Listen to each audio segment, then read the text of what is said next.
السلام عليكم ورحمة الله وبركاته. ازيكم عاملين ايه؟ يا رب تكونوا بألف خير.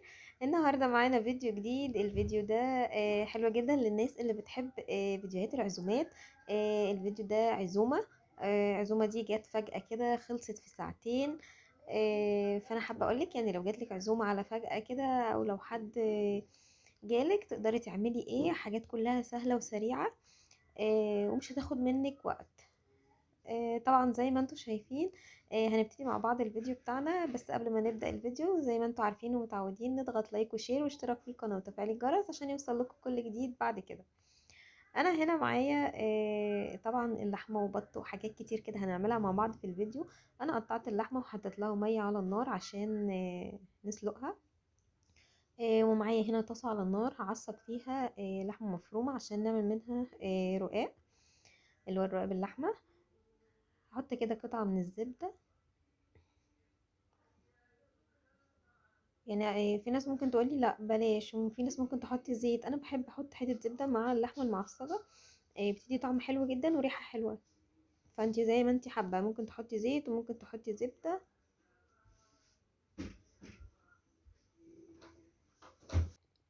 وهنا حطيت بقى البصل بتاعي مقطعاه ناعم جدا، وتقدري تعمليه في الكبه لو حابه يعني. هنا هفضل اقلب في البصل كده لحد ما يدبل معايا، واديله رشه ملح طبعا ورشه فلفل، واسيبه على النار كده على نار هاديه لحد ما يدبل خالص وينزل كل الميه اللي فيه.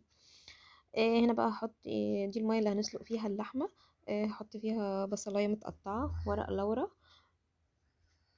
ونحط اللحمة بتاعتنا. طبعا دي حاجات كلها المعطرات بتاعة الشوربة. يعني انا حطيت حبة عودين كده من القرنفل، حتة قرفة صغيرة جدا. الحاجات اللي انت تحبي تحطيها، حبهان، زي ما انت عايزة ايه حطي. انا مش بحط ملح طبعا دلوقتي خالص، احنا عارفين الملح لما اللحمة تدخل في السوا.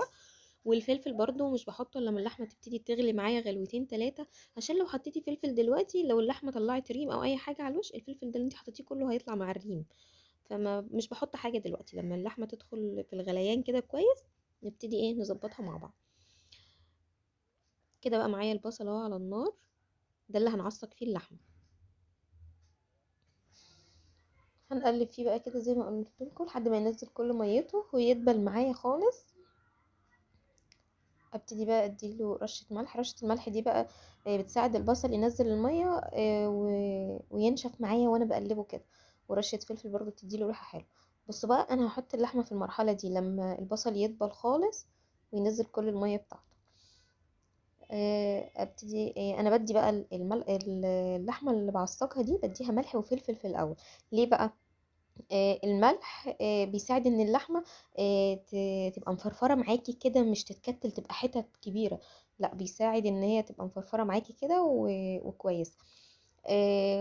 والفلفل بيشيل الزفاره من اللحمه. طبعا لما اتعصجت معايا كويس اديتها نص كوبايه ميه وغطيتها وسبتها ايه تاخد وتدي مع بعضها كده. هنا بقى معانا حله كبيره كده على النار عشان نسلق فيها البطه بتاعتنا.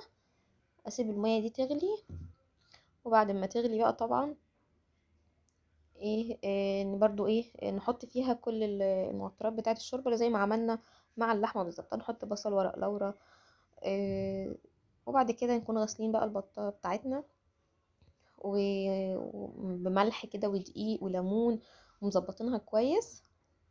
وبعد كده نحطها ايه تتسلق. العزومه بقى دي جات لي على فجأة جدا، يعني واحده بقت اقول لها ازاي مش هلحق، تقول لي معلش عشان خاطري. فانا الصراحه يعني انا مش عارفه انا خلصت وانجزت ازاي في الوقت ده، لان ده كان اوردر جاي لي. وانا خلصته في وقت قياسي يعني.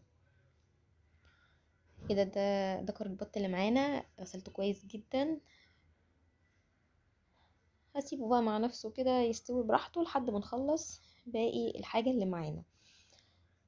اديته بقى ايه رشه فلفل كده حلوه وشويه لو حابه على فكره تحطي طماطم في الشوربه حطي، تبقى حلوه برضه. طبعا لو وصلتوا معايا لحد هنا في الفيديو نضغط لايك، واللي ما اشتركش في القناة ينزل تحت على زر الاشتراك ويشترك. وما تنسوناش طبعا من اللايك والشير والاشتراك في القناة، اهم حاجة عشان الفيديو يوصل لأكبر عدد من الناس. طبعا هي الحلة ما كانتش على قد الدكر البط، بس انا حاولت يعني على قد ما قدرت. هنا بقى معايا هنعمل صينيه بطاطس باللحمه. احنا حاطين اللحمه طبعا تتسلق، هناخد منها جزء نحطه في البطاطس كده يعني. معايا البطاطس قشرتها وغسلتها وقطعتها حلقات كده. البصل ده بقطعه شرايح رفيعه جدا. لو حابه تعمليه، لو عندك القطاعه بتاعه الشيبسي دي تعملي بيه، بتطلعه كويس يعني حلو، احسن ما تقعدي تعملي كده بالسكينه ويطلع معاكي تخين وميبقاش حلو. لو عندك حد بقى مش بيحب البصل تقدري تبشريه، تمشي على نفس الخطوات اللي احنا هنعملها دلوقتي. صينيه البطاطس دي بتبقى حلوه جدا بالطريقه دي، يعني يا ريت تجربوها، هتعجبكم جدا. بعد ما قطعنا البصلايه حلقات كده رفيعه، معانا هنا فصين توم، تدي ريحه حلوه جدا للبطاطس. هنقطعهم كده صغيرين خالص.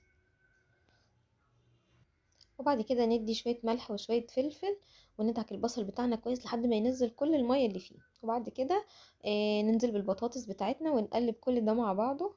طبعا انا اسفه ان الصوت الصوره سابقه الصوت يعني، فمعلش. نقلب بقى ده كويس، وندي معلقه صلصه كده عشان تدي لون حلو. وبعد كده نحط عصير الطماطم بتاعنا. ده بقى عصير الطماطم هنحطه هنا على البطاطس كده. معلقه الصلصه دي بتدي لون حلو جدا للبطاطس، يعني بتخليها لونها احمر وحلو كده. خلاص صينيه البطاطس دي بتكون جاهزه معايا ان انا احطها تستوي. هحط بقى دلوقتي معاها حتتين كده من السمنه البلدي او الزبده، واحط فيها اللحمه طبعا سويتها 3/4 سوا كده، وخدتها تكمل في البطاطس. احطها على البوتاجاز كده تاخد كام غلوه كده، وبعد كده بندخلها الفرن. طبعا بنديها شوربه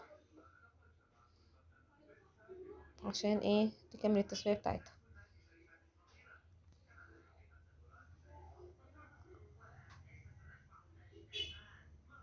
ندي بقى نيجي بعد كده نشوف هنعمل ايه تاني مع بعض. عملنا حاجات كتير جدا في العزومه دي. هنعمل هنا هنعمل بقى مع بعض الكفته. دي معايا هنا اللحمه المفرومه، اللحمه المفرومه، ومعانا بصلايه كبيره كده. على كيلو اللحمه ياخد بصلايه كبيره مبشوره او مفرومه في الكبه ناعم جدا، واحط عليها فلفل وملح. طبعا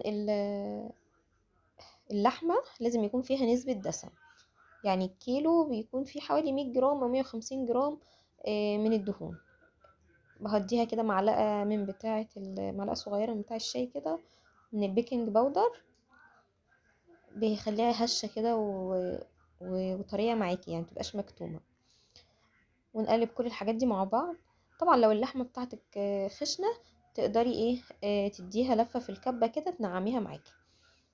لو انت ما عندكيش كبة، بتفرميها وشين عند الجزار، واما بتيجي بقى تعملي الخطوات دي بتفرميها ناعم جدا، يعني قصدي بتدعكيها لحد ما تبقى ناعمة معاكي خالص، تبقى زي العجينة معاكي. لو في كبة بقى يبقى احسن طبعا. بناخدها وش كده في الكبة، بيخلط كل المكونات معايا ويخليها هنا بقى انا طبعا خدتها وش كده في الكبة عشان تبقى ناعمة. هحطها طبعا في التلاجة شوية تمسك عشان ما تلزقش معايا. كل ما بتكون ساقعة كل ما بتصبع معاكي كويس. انا هحطها في التلاجة شوية وبعدين نكمل مع بعض. هنا بعد ما طلعتها من التلاجة حطيتها تمسك شوية. عندي بقى الصينية بتاعتي اللي هصبع فيها، وعندي ده السيخ. لو انتي لو انتي ما عندكيش سيخ، تقدري تصبعي على معلقة. تقدري على سيخ بتاع الشيش طاووق. بناخد كده ببل ايدي في ميه بقى عاديه، ميه بصل بيبقى افضل طبعا. فانا ما كانش عندي الصراحه ميه بصل، فعملت ميه عاديه، اي حاجه بس تساعد ان اللحمه ما تلزقش في ايدي. بمسح السيخ، وبعد كده ب... باخد قطعه من اللحمه وابتدي امشي عليها بصوابعي كده. لما باجي اطلعها من على السيخ، بمسكها بايدي وبسحب السيخ، يعني مش بسحب الكفته، انا بسحب السيخ من تحت. يعني انا بشد السيخ كده من الكفته، ما امسكش الكفته واطلع بيها على فوق، لا انا بسحب السيخ وهي الكفته بتبقى ثابته في ايدي. عشان في ناس تيجي تصبحها وتيجي تطلعها من على السيخ تلاقيها كده اتقطعت معاها والصبع مش طالع كويس. خلص بقى الكميه دي، وبعد كده ندخلها مع بعض الفرن. كده معايا الكميه كلها بعد ما خلصناها. هندخلها بقى مع بعض الفرن دلوقتي. نيجي بقى مع بعض للحاجة اللي هنعملها دلوقتي. هنعمل مع بعض الرقاق باللحمة. طريقته سهلة جدا ومفيهوش اي صعوبة، وفي نفس الوقت الطريقة دي عجبت الناس جدا. يعني جربوا، يعني الحاجة اللي تشوفيها جربيها، ولو ما عجبتكيش خلاص. بس طريقة الرقاق دي عجبتهم جدا جدا جدا. والرقاق طبعا ليه طرق كتير، وكل واحد على حسب ما بيحب. يعني في ناس بتعمله طبقات لحمة، وفي ناس بتحبه تخين، وفي ناس بتحب رقيق، فانت على حسب ما بتحبي. طبعا انا عندي هنا الصاج اللي هعمل فيه، والصاج التاني ده انا هحط فيه شوربه عشان اقدر ابل فيه الرقاق بتاعي. يعني يبقى على قد الرقاق كده عشان ما يتكسرش معايا. انا بديله دهنه زبده كده كويسه من في الصينيه بتاعتي. وهنا بقى طبعا عندنا شوربه البط الدسمه، بناخد الوش الدسم بتاع الشوربه ده نعمل فيه الرقاق. بحط هنا في الصاج الشوربه. طبعا هي بتكون دسمه جدا، بس لو حابين نديها معلقتين زبده كده بيبقى كويس. بس انا بحط دهنه زبده ما بين كل كام طبقه كده، بحط دهنه زبده يعني كويس. بفضل بقى ماشيه على الخطوات دي، ابل كده الرقاق وبديله برده تشريبه كويسه كده، لان احنا عارفين ان الرقاق مش بيتسقي زي الجلاش، فاحنا بيعتمد معايا على ان انا ببله في الشوربه كده، وبعد كده مش بنسقيه يعني. فانا بديله معلقتين شوربه كمان كده مع الحته اللي بلاقيها يعني مش شاربه كويس، عشان تطلع معايا طريه. يعني انا بعمله بقى حوالي 3 4 طبقات كده، واقوم رايحه مدياله رشه زبده. هو الرق معروف بانه بيكون دسم، فيعني اللي مش بيحب الحاجه دسمه ما يجربش. هو بيكون دسم جدا، بس الصراحه بيكون طعمه حلو يعني. هو حاجه والجلاش حاجه تانية يعني، ما لهمش علاقه ببعض، عشان الناس تقولك لما نعمل جلاش احسن. هنا طبعا انا حطيت نص الكميه بتاعتي بتاع الرقاق، وابتدي انزل هنا باللحمه المتعصجه. بصوا بقى اللحمه نازله معايا فرفره ومفلفله كده ازاي، مش متكتله في بعضها خالص. نمشي بقى في الخطوه التانية دي. نفس اللي عملناه في الاول، هنبل ونحط كده لحد ما نخلص كميه الرقاق اللي معانا، وندي دهنه زبده. طبعا في ناس مش بتقطع الرقاق على فكره وهو داخل الفرن، بس انا بفضل اقطعه وهو طري كده، بدل ما يطلع معاكي ناشف ويتكسر وانتي بتقطعيه. فانا هخلص الكميه دي، وبعد كده نقطعه وندخله مع بعض الفرن. كده خلاص بعد ما خلص معايا اهو. بصوا بقى طري ازاي، طري جدا، لان يعني مدياله شوربه كويسه جدا، ودهنه الزبده اللي ما بين الطبقات دي هتخليه مورق وطعمه حلو يعني. الطريقه دي حلوه جدا جدا، انا بعملها على طول بيطلع حلو. التقطيعه بقى اللي انت تحبيها، نقطع وندخل على الفرن على طول. الفرن بتاعنا يكون متولع وسخن. اي حاجه يا جماعه تعملوها في الفرن يكون متولع من قبلها. بصوا بقى كده، ده شكل الرقاق معايا وطري جدا يعني. بصي انا مش قادره اقول لكم، كان وهم. بصوا طري ازاي، يعني محدش يفتكر ان في ناس بتعمله وتطلع كده الوش ده تحط ايدها عليه يتكسر معاها. ده كده بقى بيكون نهايه الفيديو بتاعنا. بصوا شايفين حاجه شكلها يفرح كده. عملنا الرقاق وعملنا البطه بتاعتنا وحمرناها، ودي الكفته بصوا تحفه، صينيه البطاطس. اتمنى ان شاء الله ان الفيديو يكون عجبكم. طبعا متنسوناش من اللايك والشير والاشتراك في القناه وتفعيل الجرس عشان يوصل لكم كل جديد بعد كده. السلام عليكم ورحمه الله وبركاته.